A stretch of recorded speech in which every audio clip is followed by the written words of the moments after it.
Alright, Shalom. I wish I come to again with this truth, giving all praises, honor, and glory to YAHWAH, BAHASHAM, YAHWASHI.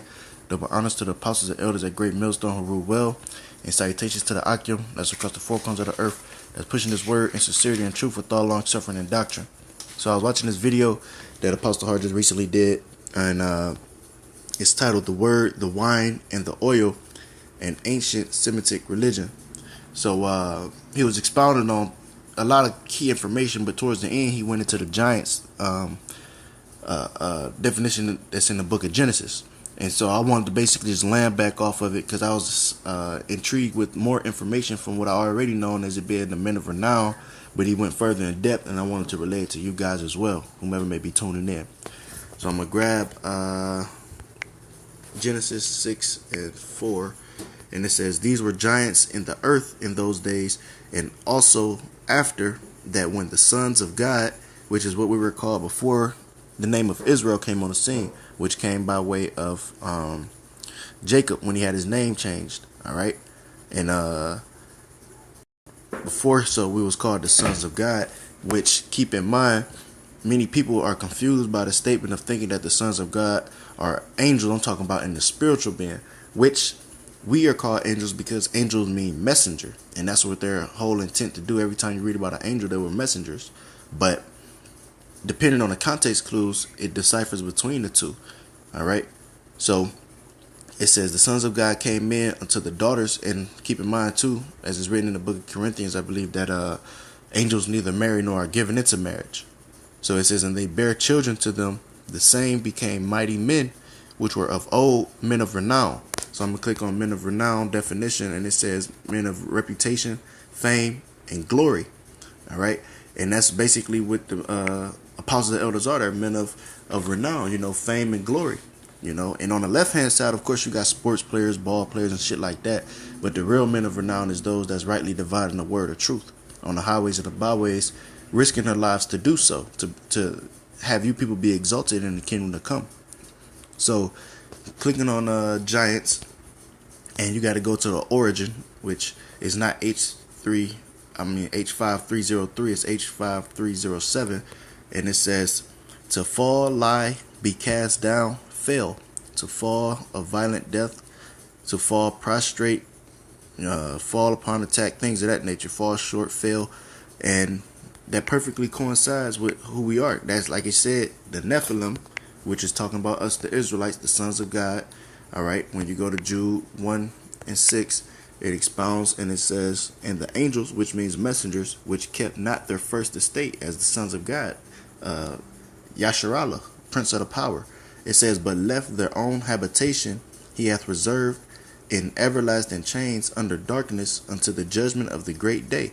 So them chains of darkness is this flesh in which you cannot put off. Like I was just speaking on ball players, LeBron James just recently had his house, you could say, spray painted with the so-called N word on it, by some, you could say, devils, whoever is basically being a devil unto him, and just showing you that even though you got money, you still under these slavery, you still in captivity, So in everlasting chains under darkness, because they 2/3 in the world, know the truth, therefore you in darkness. And once again, like I said, we didn't keep our first estate because everybody wanted to go serve their own power instead of serving the true power of Israel, YAHWAH, BAHASHAM, YAHWASHI.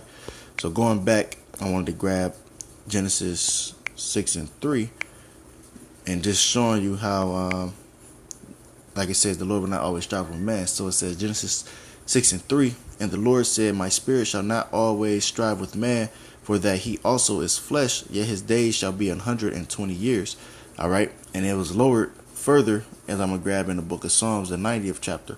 But the reason I grabbed this is because we fell away from our first estate, and we, those giants that the Bible speaks of, contrary to popular belief, is not some 60-foot, 100-foot tall giant that the scriptures is talking about. Yes, we were taller in stature, and I'll expound on that in a moment, but we grew weaker in age. And so let me grab that first, and then I'm gonna move on to the book of Second Esdras. So this is Psalms chapter, 90 and 10. It says, the days of our years are 60, and 10. All right, so that's 70. And if by reason of strength they be fourscore, so 80 years old, yet is their strength labor and sorrow, for it is soon cut off and we fly away. So the Lord basically turned us down a notch, because we all used to live for long periods of time, Adam being the oldest, I believe, like 900 something years, and we slowly but surely dwindled down over time through that. Nobody lived to see a full day yet, but in the kingdom of heaven, the men that's laboring in sincerity and truth, the elect, the 144,000 and the innumerable multitude that make up the 1/3, they gonna live that full day, and that's what we desiring to have. But the average age, because of course you got some people that's gonna get over 80. The average is about roughly 80, 70 to 80 years old. Not really like 120 as it was, as I just read. So just showing you that we fell away from our first estate, and that's what giants mean: to fall, fail, lie down, fall away, and to fall short. That's what that giants is talking about. It has nothing to do with you being, once again, like 100 foot tall. What I'm saying, stepping over shit. But let me grab 2nd Esdras chapter 14. Verse 17, it says, "For look how much the world shall be weaker through age, so much the more shall evils increase upon them that dwell therein." So evils turning up. We in the valley of the shadow of death. Where basically anything is liable to happen. There's much more bloodshed, and it's easier to be done and swept under the rug than it is in like ancient times. Because we're under Esau's basically philosophies and not philosophies and doctrines. I'm sorry, we're under their basically rulership and reign. To the point to where they could get away with shit scot free, like the scriptures say. We led as a flock to the slaughter. So, long story short, evil's increasing upon the earth, and this is the worst captivity that we've been in thus far, the worst and last. And that's why we're gonna say, "Blessed be YAHWASHI, which brought us out of the land of the north," rather than "Blessed be YAHWASHI, which brought us out of Egypt." We're gonna sing that new song, okay? And basically just grabbing this scripture to show you that for look how much the world shall be weaker through age, and that goes by way of the food we eat, the way we are, our stature, things of that nature. We fell away from our first estate. So I'm gonna grab 2nd Esdras 5 and 54, and this actually is the one I was talking about with the stature and whatnot. 5 and 54 says, "Consider thou therefore also how that ye are less of stature than those that were before you." All right, and that's basically true, because of course we were a bit taller. Prime example in the NBA, Apostle Hawad was alluding to that a 6'3" basketball player is considered short in the NBA, but they seem tall to us, but in reality that's fairly short compared to the men in the days of old. Now I'm just going to roughly assume a couple extra feet, but not something like I said towering over you like 60, 20, 30 feet tall, shit like that. But you can imagine, you could say like an 8 foot tall is probably average. Like tall back then would probably be like upwards of about 10 to 11 feet. And you get some here and there where you got these random motherfuckers, they usually be looking like Moab or something. Might not be Moab, but they look like them.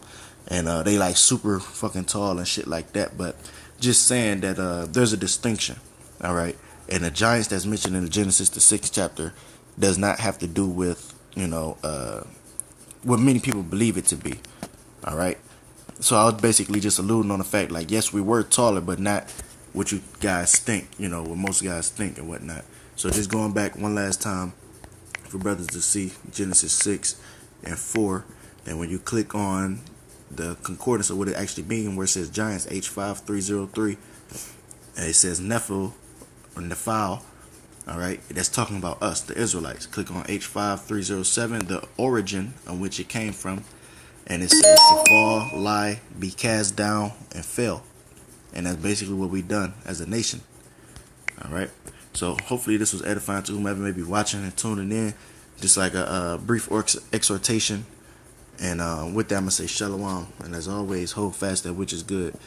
This is another reason why the Apostle Elders is worthy of double honors, because I didn't actually go into the where I stopped at I stopped at what can I say? Where is it at the end where it says men of renown, but it goes deeper, and I didn't click on the Giants one.